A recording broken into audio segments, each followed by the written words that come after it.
Hello hello, good morning to all of you. Welcome back to my channel Stree dream. कैसे हैं आप सभी? उम्मीद करती हूँ आप सभी बहुत ही अच्छे होंगे, स्वस्थ होंगे, खुश होंगे एंड अपनी अपनी लाइफ में बहुत ही पॉजिटिविटी के साथ आगे बढ़ रहे होंगे। मैं भी ठीक हूँ और आप सभी के बहुत सारे कमेंट्स आए हैं। मैं रिप्लाई नहीं कर पाई क्योंकि मैं बहुत ज़्यादा बिजी हो गई थी। एक्चुअली जब मैं उस दिन वहाँ से निकली तो फिर मैं यहाँ पर काफ़ी लेट पहुँची क्योंकि मैं घर से ही काफ़ी ज़्यादा लेट निकली थी। और मैं रूम ढूंढने के लिए यहाँ पर नहीं आई थी। मेरी गाँव की मतलब और भी लोग रहती हैं यहाँ पर, इसीलिए डिसाइड हुआ था यहाँ पर आने के लिए। एंड उनको बोल रखा था, उन्होंने रूम ढूंढा था अपने हिसाब से क्योंकि उनके पास भी टाइम नहीं होता है। वो जेएनएम का कोर्स कर रही हैं तो वो भी अपना स्कूल वगैरह कॉलेज मतलब रहता है, जाती आती हैं, तो थोड़ा सा टाइम बचता है। तो मैंने सोचा था कि सिर्फ मुझे रखने का मतलब सामान जगह मिल जाएगा, अगर पसंद आएगा तो फिर मैं रुकूंगी, अदरवाइज़ मैं खुद से सर्च करूँगी। और जैसे ही मैं आई ना, वो जो रूम था वो 4th फ्लोर पर था। एक बार ही चढ़ने में सारवी को लेकर जैसे मुझे लगा ना कि मैं यहाँ पर रह नहीं पाऊँगी। और अभी यूपी में इतनी ज़्यादा गर्मी नहीं है, लेकिन उस रूम में बहुत ज़्यादा गर्मी थी। जस्ट मैंने मतलब सामान रखवाया और मैंने रूम लॉक किया साड़ी चेंज करने के बाद, और मैं तुरंत निकल गई रूम ढूंढने के लिए। मुझे लगता है मैं 6 बजे के आसपास शाम के निकली थी रूम ढूंढने के लिए, और रात के 8:15 बजे तक सारवी को गोद में लेकर एक एक गेट खटखटाकर, वो भी जो यहाँ पर रहती हैं वो लोग भी थी और उनके बगल की भी एक लड़की थी, वो भी, मम्मी भी, मतलब सब लोग बहुत ज़्यादा परेशान हुए। पूरा 2-2.5 घंटे तक रूम ढूंढे हम लोग, एक एक डोर नॉक करके, पर रूम नहीं पता चला। और जो मिल भी रहा था ना वो हमारे बजट में नहीं था। उसके बाद फिर हम लोग उन्हीं के रूम पर चले गए थे क्योंकि उसमें जाना पॉसिबल नहीं था, बहुत ज़्यादा गर्मी थी, हमारा फ़ैन वगैरह भी मतलब नहीं लगा हुआ था। और सुबह होने के बाद रात में वैसे भी जगह चेंज हुई थी, मच्छर भी थे, तो नींद नहीं आई थी और टेंशन भी था कि एक बच्चा लेकर घर से निकली हूँ और अगर नहीं रूम मिलेगा तो उसी रूम में 1 महीने बिताना पड़ेगा। बहुत ज़्यादा मुश्किल था मेरे लिए, इसलिए सुबह सुबह फिर मैं निकल गई। और उसके बाद थोड़ा ढूंढने के बाद फिर एक रूम मिल गया जिसमें मैं अभी शिफ्ट हुई हूँ, और ये हमारे बजट में भी है, रूम भी बहुत अच्छा है। और अभी मैंने यहाँ पर एक पार्टनर भी रख लिया है, तो अब कोई प्रॉब्लम नहीं है, सब कुछ अच्छे से वेल सेटल्ड हो गया है। बहुत ज़्यादा मेहनत लगी और हमारे साथ कोई जेंट्स नहीं था। हमने एक ऑटो किया था वहाँ जो 4th फ्लोर पर सामान चढ़ाया था, तो उसको मैंने पूरा उतरवाया, मतलब जो बहुत ज़्यादा भारी था बस वो ऑटो वाले भैया ने ले आया। अदरवाइज़ सारा कुछ मैंने उतारा, यहाँ पर लाकर चढ़ाया, सब कुछ सेट किया, रूम धुला। बहुत ज़्यादा मेहनत लगी एंड साथ में सारवी थी, शायद आप लोग इमेजिन कर सकते हैं।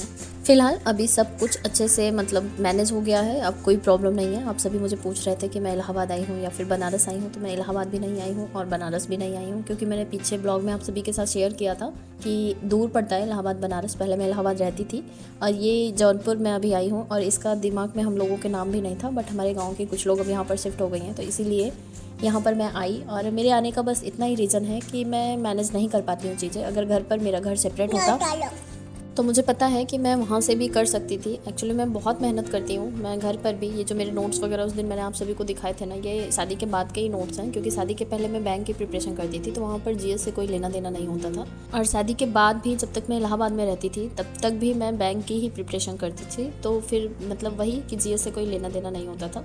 तो मैं घर पर मतलब बहुत ज़्यादा मेहनत करती हूँ। ऐसा नहीं है कि मैं मतलब पढ़ नहीं पाती हूँ, मैं पढ़ती हूँ, मुझे टाइम भी मिलता है, बट वही है ना कि जब फैमिली है, चीज़ें हैं, आना जाना होता है लोगों का, तो फिर चीज़ें डिस्टर्ब हो जाती हैं एंड फिर से मुझे नए सिरे से स्टार्ट करना पड़ जाता है, क्योंकि अब एक जगह माइंड नहीं रहता है। और मुझे ऐसा लगता है कि अगर मैं कर सकती हूँ तो मैंने थोड़ा सा टाइम मांगा है और मैं अपना जितना भी मेरी मतलब कैपेसिटी है, जितना एफर्ट्स डाल सकती हूँ, एक बार डाल कर देखूँगी। अगर हो जाएगा तो बहुत अच्छी बात है, नहीं होगा तो एटलीस्ट मैं सेटिस्फाइड होंगी कि मैंने ट्राई किया था। यहाँ भी रहना इतना आसान नहीं है, एक बच्चा लेकर। पहले की बात अलग थी, अब की बात अलग है। बहुत बड़ी रिस्पॉन्सिबिलिटी होती है बच्चे की और सब कुछ खुद ही मैनेज करना पड़ेगा। बट ये है कि जो टाइम मेरा मतलब किचन वगैरह में जाता था, वो सब चीज़ें मेरी मतलब वो सारी टाइमिंग सेव होगी। और मतलब इसके लिए मुझे बहुत ज़्यादा मतलब अपने हस्बैंड से मिन्नतें करनी पड़ी हैं कि मैं एक बार मतलब ट्राई कर लूँ।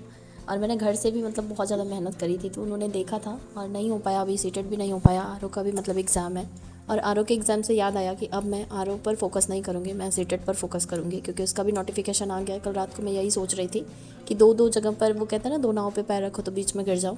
और पीछे भी ऐसा हुआ भी था कि मैंने सीटेट आरओ मतलब दोनों डाला था, और मैंने आरओ पर फोकस किया लास्ट में, फिर सीटेट पर फोकस किया, तो दोनों में मेरा नहीं हुआ। अभी मैं क्या सोच रही हूँ कि अभी मैंने रिसेंटली बीएड मतलब पास आउट किया है 2023 में, तो अभी सीटेट का मैं फॉर्म अप्लाई कर दी हूँ, तो अभी सीटेट के लिए अच्छे से प्रिपरेशन कर लेती हूँ।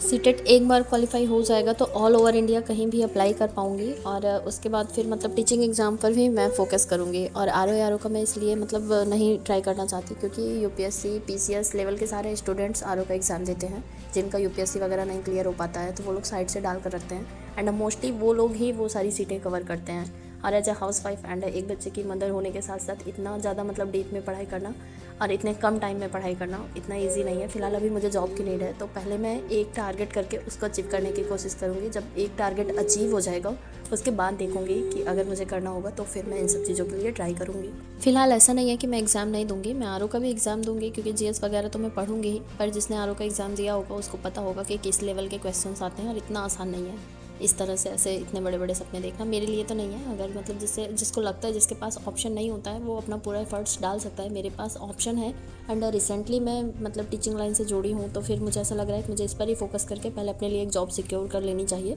एंड उसके बाद फिर आगे का आगे देखा जाएगा। और मेरे पास ऐसे बहुत सारे कमेंट्स आए थे कि बहुत सारे ऐसे लोग हैं जो आरओ की प्रिपरेशन करना चाहते हैं, तो मैं उनको बताना चाहती हूँ कि मेरे पास ऐसी कोई पर्सनल स्ट्रेटेजी तो होगी नहीं, मैं भी कहीं से कॉपी ही करूँगी। मैं आप लोगों को सजेस्ट करूँगी कि अनुज चतुर्वेदी करके चैनल है यूट्यूब पर और एक इन्फोकस सिविल अकेडमी है, तो दोनों जगह पर फ्री मेंटरशिप प्रोग्राम चल रहा है और बहुत अच्छे से मतलब टारगेट देकर मतलब वो लोग करा रहे हैं लोगों को फ्री ऑफ कॉस्ट एंड बहुत सारे लोग जुड़कर वहाँ से प्रिपरेशन कर रहे हैं। तो एक बार आप लोग दोनों जगह विजिट कर लीजिए जिसको भी एग्ज़ाम देना है, मे बी कि आप सभी को पसंद आए।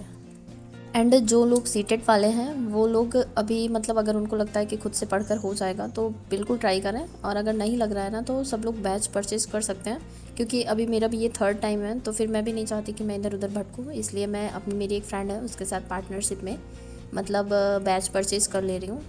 किसी के साथ मिलकर आप बैच परचेज़ करेंगे तो सिर्फ इतनी सी प्रॉब्लम होती है कि एक साथ 2 मोबाइल में लॉगिन नहीं हो सकता है। तो आप लोग अपने हिसाब से टाइमिंग रख लीजिएगा, एक बार में जिसके साथ आप लेंगे वो पढ़ लेंगे एंड सुबह या शाम में ऐसे डिवाइड करके पढ़ लीजिएगा, और थोड़ा मतलब इजी भी पड़ जाएगा और लोड भी कम पड़ेगा, क्योंकि बार बार फॉर्म अप्लाई करने से बेटर है कि एक बार फॉर्म अप्लाई किए हैं और बैच ले लेते हैं, तो अच्छे से पढ़कर अच्छे मार्क्स ला लेते हैं, हम लोगों के लिए ही बेनिफिशियल होगा। मैंने सचिन अकेडमी एप्लीकेशन पर ही क्लासेस परचेज़ की हैं और मैं वहीं से पढ़ूंगी। वैसे अभी टाइम बहुत ज़्यादा था, लगभग 4 महीने के आसपास टाइम था। अगर मैं चाहती तो कंटेंट इकट्ठे करके पढ़ सकती थी, पर मैं भटकना नहीं चाहती हूँ, इसलिए मतलब मैं साइड से भी पढ़ती रहूँगी जहाँ से भी मुझे कंटेंट समझ में आएगा। पर मैंने क्लासेस परचेज़ कर ली हैं। अगर आप लोगों को भी लगता है कि करना चाहिए तो बिल्कुल कर लीजिए, क्योंकि बार बार फॉर्म भरने से तो बेटर है कि एक बार क्लासेस लेकर अच्छे से पास हो जाते हैं। सीटेट अगर क्वालिफाई हो जाएंगे तो आगे बहुत सारी चांसेस मतलब मिलेंगे एग्ज़ाम देने के, क्योंकि ऐसा नहीं है कि मतलब एग्ज़ाम नहीं होगा, एग्ज़ाम तो होते रहता है, जिसका होता है वो भी हम लोगों में से ही होता है, कहीं अलग से नहीं आता है। बस वही है कि हमें भी मतलब थोड़ी और ज़्यादा मेहनत करने की ज़रूरत है। फिलहाल अभी तो मैं मतलब सारी चीज़ों से बाहर आ गई हूँ, मुझे बस सार्वी को देखना है। और अब मैं मतलब इतना बड़ा स्टेप अगर ली हूँ अपनी लाइफ में ना, तो मैं समझ लीजिए पूरा जी जान लगा देने वाली हूँ। बाकी मेरी किस्मत होगी आगे क्या होगा। मैं अपनी तरफ से मतलब कोशिश करना नहीं छोड़ना चाहती हूँ, मैं अपनी तरफ से पूरा 100 नहीं 101% देना चाहती हूँ। तो बस बहुत सारी उम्मीदें लेकर यहाँ पर आई हूँ एंड आप लोग भी बेस्ट विशेस दीजिएगा कि मैं जो सोच कर आई हूँ वो सारी चीज़ें पूरी कर पाऊँ, क्योंकि टाइम बहुत कम है और पढ़ना बहुत ज़्यादा है।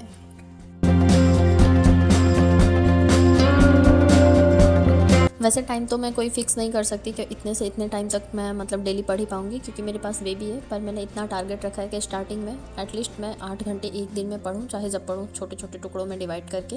और 2-3 दिन हो गए थे ब्लॉग नहीं डाला था, तो फिर आज ये मैं दोपहर तक का ही शूट कर पाई थी। अभी शाम का भी मेरे पास पूरा टाइम है, क्योंकि रात का भी खाना मैंने बना कर रख ही लिया है, तो शाम का टाइम भी मैं मतलब दे पाऊँगी। अगर मैनेज हो जाएगा तो कल फिर ब्लॉग डालूँगी, अदरवाइज़ कल का जो शूट करूँगी तो परसों से फिर मैं रेगुलर ब्लॉग बनाऊँगी। अब मेरे पास बस 2 ही टारगेट हैं कि मुझे सार्वी की केयर करनी है, जो बहुत ज़्यादा ज़रूरी है, एंड साथ में सिर्फ पढ़ाई को मतलब अपना टाइम देना है। और मेरा टाइम बहुत ज़्यादा बचने वाला है, क्योंकि अब मुझे मतलब फैमिली की टेंशन नहीं है, किसी भी चीज़ की टेंशन नहीं है, मुझे बस पढ़ना है एंड पढ़ना है। आप लोग मुझसे पूछ रहे थे कि मैं मतलब कहाँ जा रही हूँ। मुझे लगता है अब तो क्लियर हो गया होगा कि मैं कहाँ आई हूँ। मैं अपने घर से 30 किलोमीटर के आसपास लगभग जौनपुर पड़ता है, तो यहीं पर रूम लेकर शिफ्ट हुई हूँ। और मैं घर से भी कर सकती थी। एक कमेंट ये भी आया था कि मैं क्लासेस तो जा नहीं सकती हूँ, घर पर ही रहकर पढ़ना था, तो मैं वहाँ से भी पढ़ सकती थी। तो मैंने बहुत ज़्यादा ट्राई किया था वहाँ से पढ़ने का। पिछले 3 सालों से मैं मतलब वहीं से ही पढ़ने का ट्राई कर रही हूँ, पर मुझे कुछ रिजल्ट नहीं मिल रहा है, इसलिए मैंने ये स्टेप लिया है। और पॉसिबल हो पाया है तभी ये मतलब मौका मुझे मिला भी है। अगर नहीं पॉसिबल हो पाता तो मैं भी आप लोगों के जैसे फाइट ही करती रहती। किसी की लाइफ में क्या प्रॉब्लम है ये वही बता सकता है। आप लोगों के साथ भी क्या प्रॉब्लम होंगी ये लोग मतलब ये सारी चीज़ें आप लोग मुझसे ज़्यादा बेटर जान पाएंगे। तो मुझसे नहीं हो पाया, इसलिए मैं निकली हूँ। और मैं कोशिश मेरी यही रहेगी, अब मैं यहाँ पर खाकर सोने तो आई नहीं हूँ, पढ़ने के लिए ही आई हूँ। तो कहीं ना कहीं मतलब बहुत कुछ सोचा समझा होगा तभी मैंने इतना बड़ा स्टेप उठाया है। तो बस यही सारी चीज़ें पीछे 2-3 दिनों में मैंने किया था एंड आप लोगों के साथ अभी शेयर भी कर दिया। अभी आज से मैंने पढ़ना स्टार्ट किया है, क्योंकि पीछे 2 दिन से मैं इतना ज़्यादा चली थी कि मैं बहुत ज़्यादा थक गई थी। फिलहाल अभी भी मेरी नींद जैसे पूरी नहीं हुई है। अभी मैं जब लेटती हूँ ना, बच्चे को लेकर मतलब टहलना, आप लोग शायद इमेजिन कर सकते होंगे, बहुत ज़्यादा थकाई लग जाती है। तो अब यहाँ से पढ़ना स्टार्ट किया है, थोड़ा थोड़ा करके मैं टाइम बढ़ाने का स्टार्ट करूँगी, क्योंकि मेरे पास और कोई काम है नहीं है पढ़ने के अलावा। तो फिर मैं मैनेज करूँगी अच्छे से और बहुत अच्छे से पढ़ाई करूँगी। एंड आप लोगों के पास अगर कोई और सजेशन होगा तो मुझे ज़रूर कमेंट करके बताइएगा। एंड मैंने इतना बड़ा डिसीजन लिया है अपनी लाइफ का, आप लोग मतलब मुझे ज़रूर मतलब जो भी आप लोगों के मन में बातें होंगी मुझे भी मतलब बताइएगा। मैं वेट करूँगी कमेंट्स का आप सभी के। बाकी ये ब्लॉग था आज के लिए, बस इतना ही। आप लोगों से बातों में टाइम कब बीत जाता है सच में पता नहीं चलता है। और बस आज के लिए इतना ही, कल फिर मिलती हूँ एक नए ब्लॉग के साथ, कुछ नई बातों के साथ और अपनी पढ़ाई से रिलेटेड बातों के साथ। तो आज के लिए बस इतना ही, बाय बाय।